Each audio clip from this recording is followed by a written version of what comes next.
Hi everyone, my name's Eric Tuccio. I'm 32 years old and I'm a scientist. I got my master's degree in polymer science and my bachelor's degree in chemical engineering, and I'm also employed as a scientist. But when I tell you that I'm a scientist, I don't mean that it's just my job or what I studied in school. I mean that this is who I am. I take it that seriously, and that's actually one of the reasons that I'm here, is because it's, to defend my profession.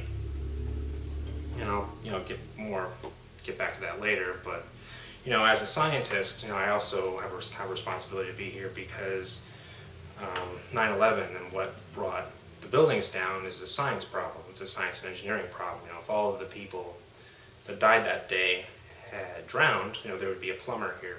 There would be a whole bunch of plumbers. There would be a plumber here, sitting here talking to you, and I'd be far, far away. Another reason I'm here is that I'm an American citizen, and that I take my responsibility as an American citizen seriously also. And this country of ours is made up of people that vote, and they need to be kept informed, and so they can vote, in accordance with reality. And elected officials, they also need to know what really happens so that, they too can, make decisions based on reality.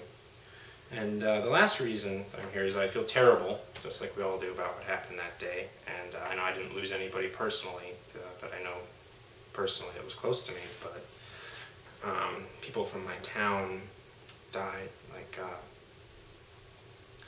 I'm a science fair judge every year at the high school in my town, the Westfield High School, and outside the gym where the science fair is, there's a plaque of a young man who was the best basketball player that ever came out of Westfield High School, and he died on the planes, one of the planes. And at UMass, on the bottom floor of the Letterly Graduate Research Tower, there is a picture of a man who also died on the planes that worked on the computer department. And so this affects everybody because these people that died were our neighbors, and people from all the different countries, died that day, and that's what affects them too. So basically it affects the whole world. And I'm also a citizen of the world, so that's another reason I suppose I'm here. And I'm also the kind of person that gets pretty angry when people die for no reason because of senseless, ridiculous violence. And so I'm sort of equal parts sad and angry about that day. And out of respect for the people that died, and for the people that are forced to press on, I've chosen to be here to speak with you today. So my message is pretty, short and sweet, really. It's, what I have to say is basically that, if I told you that last week I had breakfast on the moon with Osama bin Laden, you would say probably something like, hey, that's crazy, and you'd be right. Or you might say, hey, talk sense, man, that's impossible. And I'd have to correct you, and I'd say, no, actually, that's not impossible. There's nothing stopping me from having gone to the moon, and there's nothing stopping Osama bin Laden from having gone to the moon last week, and we could have had our waffles and come home, and I could be here sitting here talking to you. There's nothing impossible about that at all. And so why am I telling you that? I'm just trying to illustrate that there's a really big difference between something that's unlikely or improbable and something that's impossible. Now I can roll the dice and get cat's eyes 100 times in a row. That's unlikely, but it's not impossible. Whereas, I can't ever roll the dice and get a 13. So that's impossible. So, why am I telling you this? Well, you know what else is impossible? Melting steel with jet fuel. You can't do it. It's impossible. You'd have as much luck melting steel with ice. Imagine if I brought you a big steel beam And I said, oh, I'll give you $1 billion if you can melt this. And you say, okay, sure. And I said, okay, but you have to do it with this bucket of ice. You'd just laugh at me. You'd say, that's crazy, that's impossible. And that's sort of obvious because ice is very cold and jet fuel is very hot. But let's say that I gave you a lighter, like a butane lighter, and said, well, try it with this. I'll give you $1 billion. You might be inclined to try. Say, well, that's pretty hot. I'll do it. Maybe it'll work. Turns out it wouldn't work. It's not hot enough. It's just not hot enough. Now, let's say I said, all right, I'll give you all the office furniture. Anything normally found in an office building. You can burn it. Just set it on fire any way you want. And you can try and melt this steel beam. You might try that. That wouldn't work either. That's not hot enough. And then you try it with jet fuel. It too is not hot enough to melt the steel. So what's the point of all this? Well, the point is that when the 9/11 first responders, after the building came down, when they went into the pile,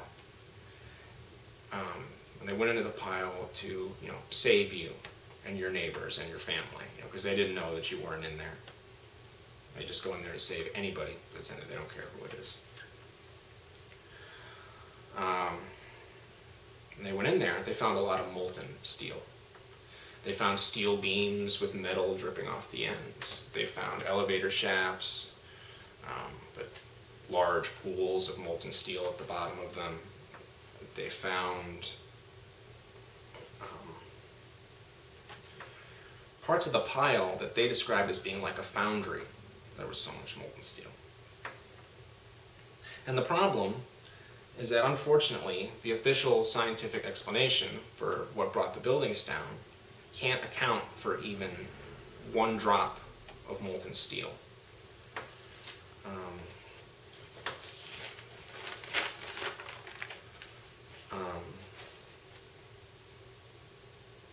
Because there's nothing normally in an office building or on an airplane that can melt the steel. That could melt even 1 drop of steel. Not like, aspects of the pile being like a foundry. I mean like 1 drop. If you found 1 drop of molten steel, there would be no explanation for it.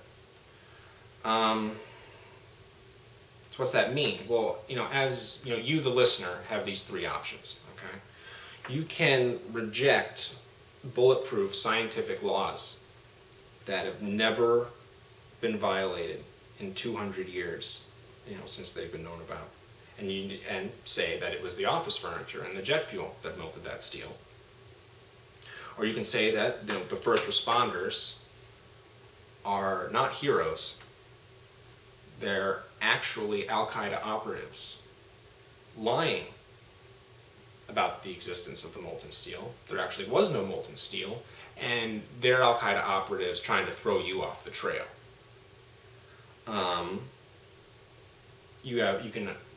Or your third option, you can throw out the official scientific explanation. So when you're given those 3 options, and when you realize that those are your only 3 options, then you might be wondering, how did the official scientific explanation come into being? Well, the way that happened is that there's nothing scientific about it.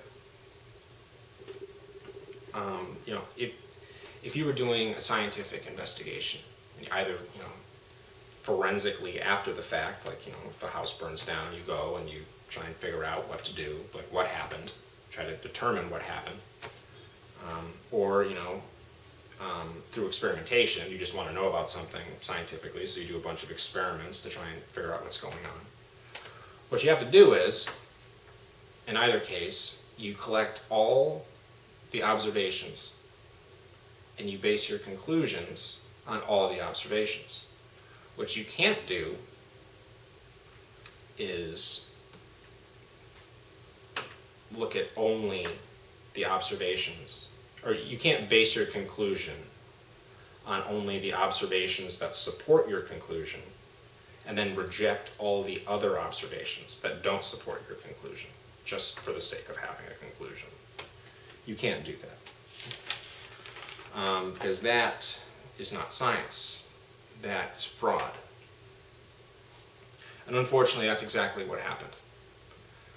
None of the 9/11 first responders' testimonies was included in the actual report or to guide the analysis for what they were going to test for to try and determine what happened. If they had done that, they would have said, hey, first responders, what did you see? Oh, we saw molten steel. Oh, well, we better do a whole battery of tests to find out what could have melted this steel, because Lord knows jet fuel and office furniture can't melt the steel, so we better do some tests. None of those tests were done. And to make matters worse, all the evidence was destroyed. All the steel was sent away, destroyed. There's no evidence left to test.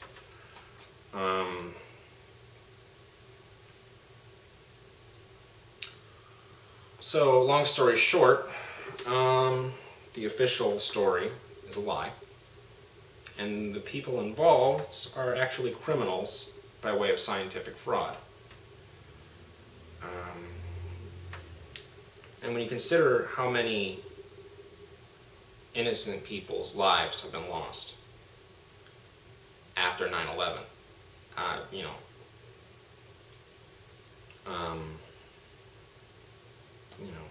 in the wars after that, both American lives, American soldiers' lives, and, other people's lives, like from people in Iraq, people in Afghanistan, people from other countries. Those scientists have a lot of blood on their hands, a lot of innocent blood on their hands. And I call them scientists, but of course I should be saying they're frauds posing as engineers and scientists. If Babe Ruth, during the course of his career, somewhere in the middle of it over the summer, had lost his mind completely and had come to the plate, at the first game of the season, his first at bat, wearing flippers, a dress, with a football in one hand and, a bouquet of flowers in the other hand. He started giving flowers out to the pitcher. It really doesn't matter how many home runs he hit the year before. He's not a baseball player anymore. He's not playing by the rules. And by the same token, I don't care how many PhDs those scientists that wrote that report have. It's all garbage. And it doesn't matter. They're not scientists. They're frauds. This is where the defense of my profession comes in. People giving, it's the most important event of this millennium. And, people claiming to be scientists, giving scientists a bad name right at the start. This is not a good start, okay? I heard that Barack Obama considered and then rejected a lot of the 9/11 Truth Movement's arguments. And I don't know what aspects he heard, but I just would like you to know that there's nobody in this world, scientist or no, that can stand against anything I've just told you. Nobody's going to come in here tomorrow and melt steel with jet fuel any more than they're going to melt it with ice. And I don't know how many smoking guns you need to convince yourself that the government is lying to you.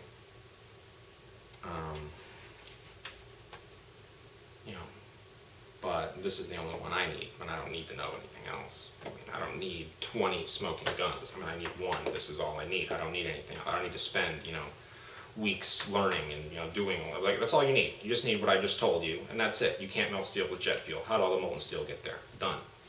How hard was that? If you need to convince anybody that maybe there's something to this 9/11 Truth movement, then just tell them that. There's nothing anybody can say. You'll have the truth on your side.